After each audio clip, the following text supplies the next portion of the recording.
औज़ुबिल्लाहिमिनश्शैतानिर्रजीम बिस्मिल्लाहिर्रहमानिर्रहीम। अस्सलाम वालेकुम दोस्तों, मैं हूं मोहसिन नज़ा और आप लोग देख रहे हैं 24/7 टीचर्स ऑनलाइन यूट्यूब चैनल। दोस्तों, क्लास चल रही है हमारी प्रिंसिपल ऑफ मैनेजमेंट की और आज उस सीरीज का हमारा 16 लेक्चर है। आज की क्लास शुरू करने से पहले जैसे आपको पता है कि हम अपनी पिछली क्लास की एक्टिविटी का सोल्यूशन देखते हैं, तो इस स्लाइड के ऊपर हम लोग अपनी क्लास 15 के अंदर जो मैंने आपको एमसीक्यूज दिए थे उनका सोल्यूशन देखेंगे। आप जल्दी से अपनी नोटबुक ओपन कर लें और देखते हैं कि आपने कितने एमसीक्यूज जो हैं वो ठीक किए हैं। इसमें पहला क्वेश्चन था which management function belong to the course of action. तो ये हमारे पास प्लानिंग फंक्शन के अंदर आता है। Planning is a fill in the blank process. Planning जो है वो कंटिन्यूअस प्रोसेस होता है। How many step involve in planning process, कितने स्टेप्स इन्वॉल्व होते हैं प्लानिंग प्रोसेस के अंदर। तो हमारे पास 6 जो है वो स्टेप इन्वॉल्व होते हैं प्लानिंग प्रोसेस के अंदर। इसके बाद था what is the first primary function of the management. तो पहला जो प्राइमरी फंक्शन होता है मैनेजमेंट का वो हमारे पास प्लानिंग होता है। ये दोस्तों हमारी पिछली क्लास की क्लास 15 की एक्टिविटी का सोल्यूशन हो गया। अब हम अपनी आज की क्लास की जानिब बढ़ते हैं और आज की क्लास भी हमारी बहुत अहम क्लास है। इसके अंदर हम लोग देखेंगे कि डिसीजन मेकिंग क्या होता है, डिसीजन टेकिंग क्या होता है, और हम ये भी देखेंगे कि डिसीजन मेकिंग और डिसीजन टेकिंग के अंदर क्या डिफरेंस है। इसके साथ हम देखेंगे कौन सी ऐसी सिचुएशंस होती हैं जिसके अंदर डिसीजन मेकिंग की जाती है। और at the end of our today session we are talking about the steps in effective decision making process। हम देखेंगे कि कौन से इफेक्टिव जो है स्टेप्स लिए जा सकते हैं to make the decision effective. तो ये दोस्तों आज की क्लास का हमारा टॉपिक है। First of all we are trying to understand the concept of decision making कि डिसीजन मेकिंग बेसिकली होता क्या है। यहाँ पे आपको डिसीजन मेकिंग के डेफिनेशन नजर आ रही है। Decision making is the process through which the manager identify the organizational problem and attempt to resolve them। कि decision making एक ऐसा प्रोसेस है जिसके अंदर हम किसी भी ऑर्गेनाइजेशन की प्रॉब्लम्स को आइडेंटिफाई करते हैं। ना सिर्फ हम उनकी प्रॉब्लम्स को आइडेंटिफाई करते हैं बल्कि उसको हल करने के लिए सोल्यूशन भी प्रोवाइड करते हैं या उसको हम रिजॉल्व करते हैं उस प्रॉब्लम को। इसके बाद दोस्तों हमारे पास दूसरी जो टर्मिनोलॉजी है वो है डिसीजन टेकिंग।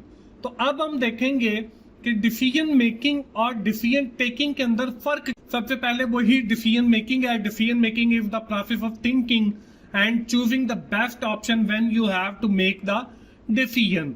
इसी तरह ये नाम से ही जाहिर है कि डिसीजन मेकिंग के अंदर हम जो है वो डिसीजन को मेक करते हैं, टेक करते हैं, उसके बारे में थिंकिंग करते हैं, सोचते हैं और अपनी प्रॉब्लम को रिजॉल्व करते हैं। इसी तरह अगर हम बात करें डिसीजन टेकिंग की, ये भी एज द नेम सजेस्ट के we are taking the decision. हम डिसीजन को बना नहीं रहे बल्कि हमने जो डिसीजन लिया है उसको टेक ओवर कर रहे हैं। तो यहाँ पे देखें decision taking is when you actually do what you decide in the decision making process. It's putting your choice into the action.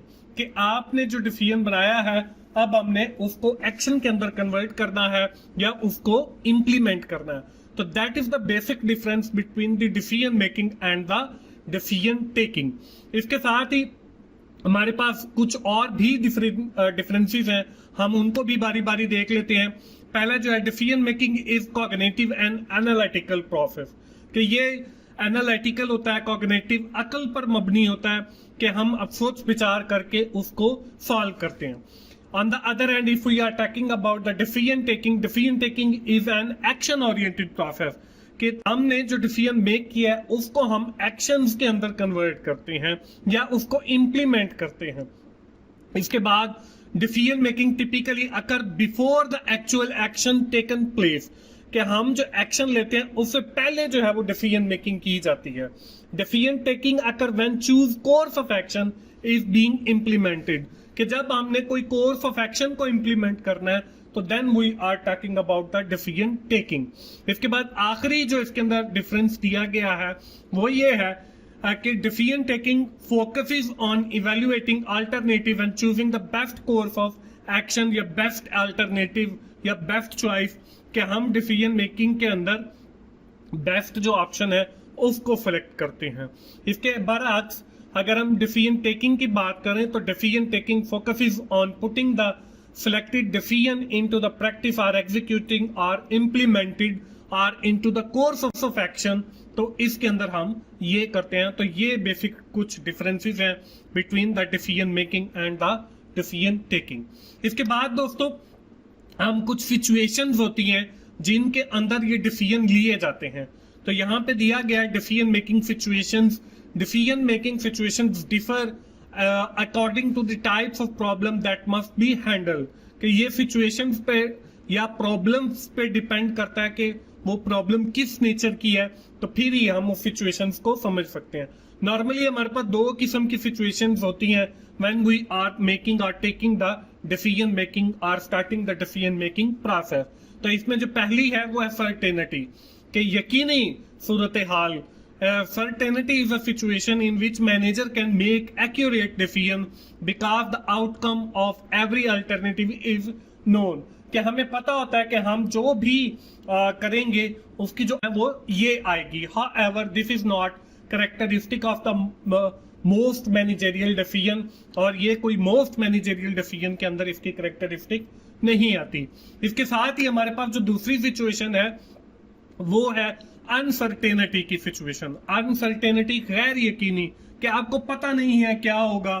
Uncertainty is a condition in which decision maker choose a course of action without complete knowledge of consequences that will follow implement, कि हमें इसके बारे में बिल्कुल नहीं पता होता कि हम जो डिसीजन लेने जा रहे हैं इसके जो नताइज है, इसके जो कॉन्सिक्वेंसेस हैं वो क्या होंगे। तो ये दो सिचुएशंस होती हैं जिनके अंदर जो मैनेजर है वो डिसीजन या तो मेकिंग करते हैं या फिर डिसीजन टेकिंग करते हैं। इसमें हमारे पास पहली जो सिचुएशन है वो सर्टेनिटी की है और दूसरी जो है वो अनसर्टेनिटी की है। जब हमें ये सिचुएशंस का पता चल गया तो इसके बाद हमारा जो है वो डिसीजन मेकिंग का प्रोसेस स्टार्ट होता है। तो अब हम कुछ स्टेप्स देखेंगे जिनको हम फॉलो अप करके एक इफेक्टिव डिसीजन मेकिंग कर सकते हैं। इसमें जो पहला स्टेप है वो है identify the problem. Start by clearing defining the issue और choose you need to address. हम सबसे पहले ये देखेंगे कि हमारी ऑर्गेनाइजेशन के अंदर क्या मसला आ रहा है, क्या प्रॉब्लम हमें फेस करना पड़ रही है। Then we are able to make the decision according to the nature of the problem. उस हिसाब से फिर हम अपना जो है वो डिसीजन लेंगे। In the second step of the effective decision making process that is known as the gathered information, कि हम जो है वो कलेक्ट करेंगे इंफॉर्मेशन को टू सॉल्व द प्रॉब्लम। यहाँ पे हमें दिया गया collect the relevant data facts and insights the related to the problem are decision. In the second step of effective decision making process, we have gathered the information relating to our problem. उसके साथ ही हम उसके जो facts and figures हैं उनको collect करते हैं, उससे relevant जितना भी data होता है उसको हम collect करते हैं. Then we are able to take the decision. इसके बाद हमारे पास जो third step है वो है generate alternative, कि हमने प्रॉब्लम आइडेंटिफाई कर ली, हमने उससे रिलेटेड जितनी भी इंफॉर्मेशन थी उसको कलेक्ट कर लिया। अब हम देखेंगे कि कुछ हमारे पास अल्टरनेट्स हम जनरेट करेंगे। इसके लिए brainstorming various option or solution to solve the problem. कि हम ब्रेनस्टॉर्मिंग क्या होता है कि आपके पास एक प्रॉब्लम आया, आपने कंपनी एम्प्लॉयज हैं, आपने उनको एक प्लेटफॉर्म के ऊपर इकट्ठा किया और उनको बताया कि हमारी कंपनी जो है इस वक्त इस प्रॉब्लम को फेस कर रही है, तो हर बंदा जो है इस प्रॉब्लम को सॉल्व करने के लिए अपना सोल्यूशन बताए। फिर इन सब जो हमारे पास अल्टरनेट है उस प्रॉब्लम को सॉल्व करने के लिए उनको सबको इकट्ठा करते हैं। तो ये जो प्रोसेस है एक प्रॉब्लम को बताना और फिर उसको सॉल्व करने के लिए सारे सोल्यूशन जो है वो लोगों से लेना या उनकी राय लेना, ये ब्रेनस्टॉर्मिंग कहलाता है। और नॉर्मली कंपनीज के अंदर ये चल रहा होता है। अगर आप किसी कंपनी के अंदर काम कर रहे हैं तो आप भी इस ब्रेनस्टॉर्मिंग के प्रोसेस से यकीनन गुजरे होंगे। तो ये फिर हम जनरेट करते हैं अल्टरनेटिव को कि हमारे पास इस प्रॉब्लम को सॉल्व करने के लिए ये ऑप्शन जो है वो मौजूद है। इसके बाद जो फोर्थ स्टेप है चॉइस ऑफ अल्टरनेटिव। जब हमारे पास सारे जो सोल्यूशन है वो इकट्ठे हो जाते हैं तो फिर हम assess each alternative, pros and con, choose the best alternative. कि हम ये देखते हैं कि जितने भी हमारे पास सोल्यूशन आए हैं उनके हम प्रोज एंड कॉन्स को देखते हैं, उनके एडवांटेजेस और डिसएडवांटेजेस को देखते हैं और फिर ये देखते हैं कि कौन सा मेथड या कौन सा अल्टरनेटिव ऐसा है जो हमारी ऑर्गेनाइजेशन के लिए बेस्ट सूटेबल है, फिर हम उसको सेलेक्ट करते हैं। इसके बाद जो आखिरी स्टेप है for effective decision making process, that is known as the implement and monitor. कि हमने जो अल्टरनेट सेलेक्ट किया उसको फिर हम इम्प्लीमेंट करते हैं और मॉनिटर करते हैं। Put your chosen solution into the action and continuously evaluate the results. और फिर हम कंटिन्यूअसली उसको इवैल्यूएट करते रहते हैं, उसको मॉनिटर करते रहते हैं और फिर अपने रिजल्ट्स के साथ कंपेयर करते हैं और फिर हम ये देखते हैं कि हमारा जो प्रॉब्लम था वो इससे सॉल्व हुआ है या नहीं हुआ है। तो दोस्तों ये थी क्लास डिसीजन मेकिंग के हवाले से। उम्मीद है आपको ये कॉन्सेप्ट क्लियर हो गया होगा। मेरी तमाम दोस्तों से यही गुजारिश है कि आप लोग YouTube के ऊपर ही सारे लेक्चर्स को देखा करें ताकि मुझे भी कोई म्यूचुअल बेनिफिट हो और मैं आप लोगों के लिए लेक्चर्स जो है इसी तरह रिकॉर्ड करता रहूं। तो आज की क्लास खत्म करने से पहले हम एक बार अपनी एक्टिविटी के ऊपर जाएंगे। आपको पता है कि हम हर क्लास के इख्तिताम पे एक एक्टिविटी देखते हैं। तो इसमें पहला जो क्वेश्चन है वह which of the following is the first step of effective decision making. तो ये है हमारे पास आइडेंटिफाइंग द प्रॉब्लम, ये हमारा इफेक्टिव डिसीजन मेकिंग का पहला स्टेप है। इसके बाद जो दूसरा एमसीक्यू है वो ये है in decision making what is term for the situation where the outcome of each choices are known. तो ये हमारे पास सर्टेनिटी की ऐसी सिचुएशन है जिसके अंदर हमें आउटकम्स का पता होता है। इसके बाद जो थर्ड क्वेश्चन है when does decision making occur in the decision making process. तो ये हमारे पास है आफ्टर मेकिंग द डिसीजन। तो ये इसका ठीक जवाब है। इसके बाद आखिरी जो है वह है during which step of decision making are potential solution for brainstorm. तो ये हमारे पास जनरेट अल्टरनेटिव के अंदर आता है। दोस्तों आपको पता है कि 4 एमसीक्यूज मैं आप लोगों के लिए भी छोड़ता हूं, तो आप जल्दी से अपनी नोटबुक ओपन कर लें। ये आखिरी जो आपको 4 एमसीक्यूज नजर आ रहे हैं ये आपने सॉल्व करने हैं और अगली क्लास में मुझे चेक करवाने हैं। दोस्तों आज की क्लास हम यहीं पे खत्म करते हैं। एक बार हम क्विकली जो है अपनी आज की क्लास को समराइज करते हैं। आज की क्लास हमने डिसीजन मेकिंग से स्टार्ट की और हमने देखा कि डिसीजन मेकिंग और डिसीजन टेकिंग के अंदर फर्क क्या है और हमने मुख्तलिफ सिचुएशंस को एनालाइज किया in which we are taking और making the decision that is known as the certainty and uncertainty. In the last, we have also discussed about the steps which we have made for the effective decision making।